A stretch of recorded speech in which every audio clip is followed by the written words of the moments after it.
আপনারা দেখেছেন যে মিডল ইস্টে আমাদের এক্সপোর্টটা বন্ধ হয়ে গিয়েছে এবং সবচেয়ে বেশি যেটা আমাদের ক্ষতিগ্রস্ত হওয়ার আশঙ্কা দাঁড়িয়েছে সেটা হলো জ্বালানি সংকট যদি তৈরি হয় তাহলে কিন্তু এখানে আমাদের ক্ষতিগ্রস্ত হওয়ার ইয়েটা অনেক গুণ বেড়ে যাবে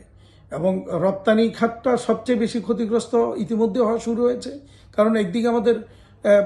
সুয়েজ খাল বন্ধ হয়ে মানে রেড সি দিয়ে সুয়েজ খাল যেতে হয়, সেখানে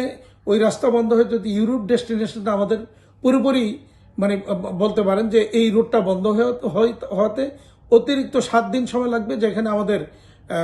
ফ্রেট চার্জটা অনেক বেড়ে যাবে, সময় লাগবে বেশি, ফ্রেট চার্জ বেড়ে যাবে। আর পাশাপাশি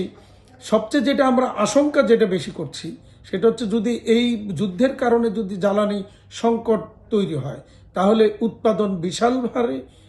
মানে ব্যাহত হবে, রপ্তানি কমে যাবে এবং শ্রমিকদের নিয়ে আমাদের তখন একটা বড় ধরনের সংকট তৈরি হতে পারে উৎপাদন বন্ধ হয়ে গেলে। আর দ্বিতীয়ত হলো যে আমরা যেটা বেশি এই জ্বালানি মানে এই যুদ্ধের কারণে যেই জিনিসটা আরো বেশি আমরা দেখছি যে সারা বিশ্বে এমনি রাশিয়া ইউক্রেন যুদ্ধের যে রেশ সেটা আমরা এখনো কাটিয়ে উঠতে পারিনি। এখনো পর্যন্ত গত মাস পর্যন্ত আমাদের কন্টিনিউয়াস 7 মাস কিন্তু আমাদের এক্সপোর্ট ডিক্লাইন করেছে, গত মাসে 15.5% ডিক্লাইন করেছে, সামনের মাসগুলিতেও এরকম কিন্তু ডিক্লাইন টেন্ডেন্সি আমরা দেখছি। তো এইভাবে চলতে থাকলে ইতিমধ্যেই 300-র উপরে ফ্যাক্টরি কিন্তু বন্ধ হয়েছে, আরো অনেক ফ্যাক্টরি বন্ধ হওয়ার উপক্রম হয়েছে। তো এইভাবে চলতে থাকলে আমরা চেয়ে তাকিয়ে দেখবো ফ্যাক্টরিগুলি বন্ধ হয়ে যাচ্ছে। এই আমরা মনে করি যে জ্বালানি সংকটটাকে যদি কাটিয়ে তুলতে হয় তাহলে সরকারের এখনই কোনো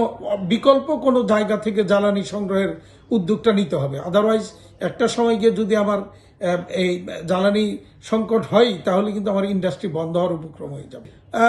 নানা কারণে বাংলাদেশ ব্যাংকের রং পলিসি, তারপর রাশিয়া ইউক্রেন যুদ্ধের কারণে বিশ্ববাজারে মন্দা, এই সব কিছু মিলে এবং এই মন্দা অবস্থায় যে ধরনের ট্রিটমেন্ট বা যেই ধরনের পলিসিগত সাপোর্ট দরকার বাংলাদেশ ব্যাংক থেকে আমরা সেই ধরনের সাপোর্ট না পেয়ে উল্টা কিছু আরো ক্ষতি হওয়ার মতো কিছু বিষয়